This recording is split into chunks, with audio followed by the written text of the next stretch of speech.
One question I've been seeing a lot lately is, how do you make a website? And I know this because when I do research for my videos to find out what people are searching for and what they want help with, the same phrase keeps showing up over and over again: how to make a website. So whether you are a brand new business and you don't yet have a website, or you are an established business looking to upgrade, revamp, or modernize your existing site and you're not just sure what path to take, this video will give you some clarity. Now, just so you know where I'm coming from, I built my first website back in 1999.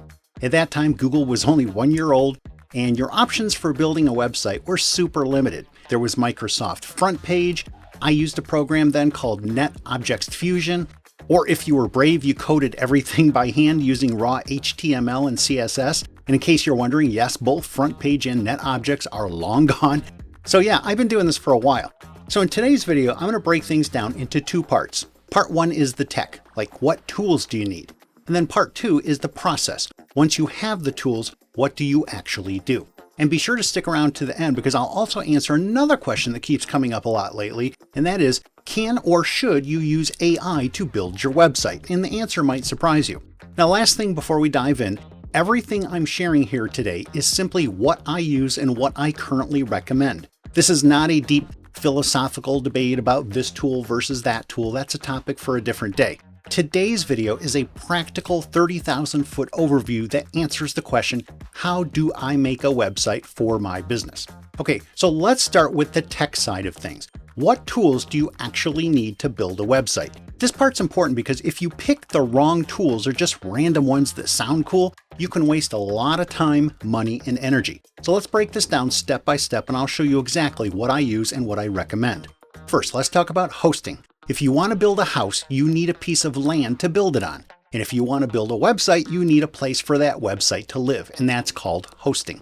There are a bunch of hosting companies out there. You've probably heard names like Bluehost or GoDaddy, WP Engine, or SiteGround. Personally, I use HostGator. I've been with them since around 2008, and they've been great. I use them for my own site as well as the client sites that I build. Now, a lot of people think they need some super fancy, ultra expensive hosting plan to have a fast website. And the truth is, you do not. Unless your website is pulling in, say, 100,000 visitors per month, basic, reliable hosting from a reputable company will get the job done just fine. Don't overthink this. Stick with a reputable name and avoid anything that looks sketchy or too good to be true. Next up, you need a platform. This is the actual system that powers your site behind the scenes. You've probably heard of Wix or Squarespace or maybe even Shopify, and those could be fine for certain situations. But for me, I use WordPress and I've been using it since 2006. And just to be clear, I'm talking about self-hosted WordPress, not WordPress.com. They're two totally different animals. With self-hosted WordPress, you get full control over your site. You can customize it any way you want. You can add functionality, speed things up, make it look exactly the way you want. No weird limitations. It's like buying a house you actually own versus renting a tiny studio with strict rules. Now, once you have WordPress set up, the next thing you'll need is a theme. WordPress out of the box is, well, let's say pretty ugly.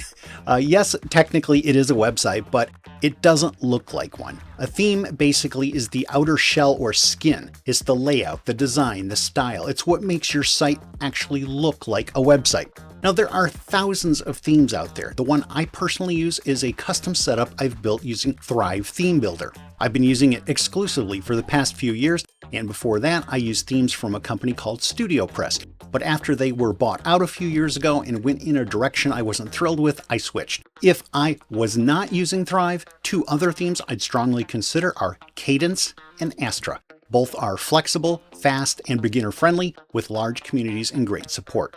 So bottom line is this, you want a well-supported theme that looks good and loads fast. Don't get lost in the weeds here, just pick one and move on. Next up are plugins. Plugins are how you make your WordPress site do things. Think of it like this. Plugins on your website are like apps on your phone. They add new features, forms, backups, performance boosts, lead capture, all that good stuff. And just like phone apps, there are a lot of them, like literally tens of thousands. Some are fantastic, some are junk, and some have not been updated in years and can completely mess up your site. Stick with name brand plugins that are actively maintained and have good reviews. Next up, you'll want a page builder. Back in the day, if you wanted to build a custom page layout, you had to either code it by hand or use a clunky old program like FrontPage or NetObjects Fusion. It took forever, and the end result was like, not real good. But then page builders came along and it was a game changer. A page builder lets you visually design pages by dragging and dropping elements, headlines, buttons, images, videos, all without writing code. Since around 2015, I've been using a tool called Thrive Architect, made by the same folks who build Thrive Theme Builder. When you use a page builder, you'll notice two things. First, your pages start looking a lot better. And then second, you can build them in a fraction of the time. It's one of those rare leaps forward that actually makes things faster, easier, and better all at the same time. And if I were not using Thrive Architect, the other page builder I'd give serious consideration to is Elementor. Next, let's talk about graphic design, specifically creating visuals for your site. Every website needs a few custom graphics, whether it be banners, calls to action, maybe even a photo with some text over it. Some people think they need Photoshop for this, and if you're a pro designer, that's great. But for everyone else, I recommend Canva. It's simple, fast, and does not require a design degree. I use it all the time, even for YouTube thumbnails and client projects. For more complex things like a professionally designed logo or some really polished branding materials, yeah, that's the time to hire a graphic designer. But for 80 to 90% of what most businesses need on a day-to-day basis, Canva gets the job done. Next up, let's talk about email. And I don't mean marketing emails, I mean your regular day-to-day business email. Some hosting companies still offer email as part of your web hosting plan, and while that might seem convenient, this is not the place to cut corners or penny pinch. Email is too important to your business. You want reliability, deliverability, and security. So my advice, invest a few dollars and go with one of the two industry powerhouses, either Microsoft 365 or Google Workplace. Both give you a professional domain-branded email address like you@yourcompany.com, and they're rock solid. And at the time of this recording, they're only around $6 per user per month, and in my opinion, totally worth it. And finally, let's talk about email marketing tools, also known as email service providers. Most people who visit your website for the first time will not take action right away. That's why it's so important to have a follow-up system in place, and the best way to do that is by offering something of value in exchange for their email address.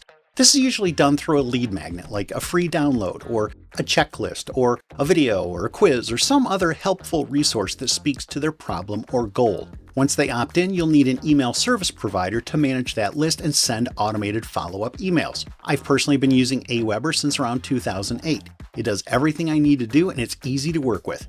There are other platforms out there like ActiveCampaign or MailChimp or Constant Contact, but for most service-based businesses, I recommend keeping it simple and going with something that's reliable, proven, and easy to use like an Aweber. Okay, now that you know what tools to use, let's talk about how to actually put your website together. This part is especially important if you're building your site yourself, but even if you are hiring someone, you still want to have a basic understanding of the structure of your website. And just so we're clear, what I'm about to walk you through is geared towards service professionals like doctors and dentists, attorneys, accountants, consultants, that kind of thing. This is not for e-commerce. If you're selling dozens or hundreds of products, I'd steer you toward a platform like Shopify because they have this whole e-commerce thing figured out to a science. But for service-based businesses that rely on trust, credibility, and lead generation, this section is for you.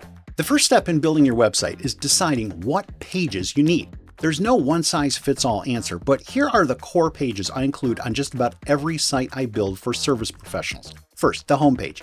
Think of this as your concierge of your website. It gives visitors a warm welcome and points them in the right direction based on what they're looking for. The goal here is not to explain everything, it's to quickly guide people towards the next step that makes sense for them. Next, your About Us page. Once someone sees what you do, their next question is usually, who's behind this? This is where you build trust. A friendly photo, a short backstory, and maybe even a few personal touches go a long way. You also need a contact page. This is where people go when they're ready to reach out. It should include your name, address, phone number, and a contact form. And if clients visit your office in person, I also recommend including a photo of your building so they know what to look for when they arrive. You'll also want a services page or a What We Do page. If you only offer one core service, one page is fine.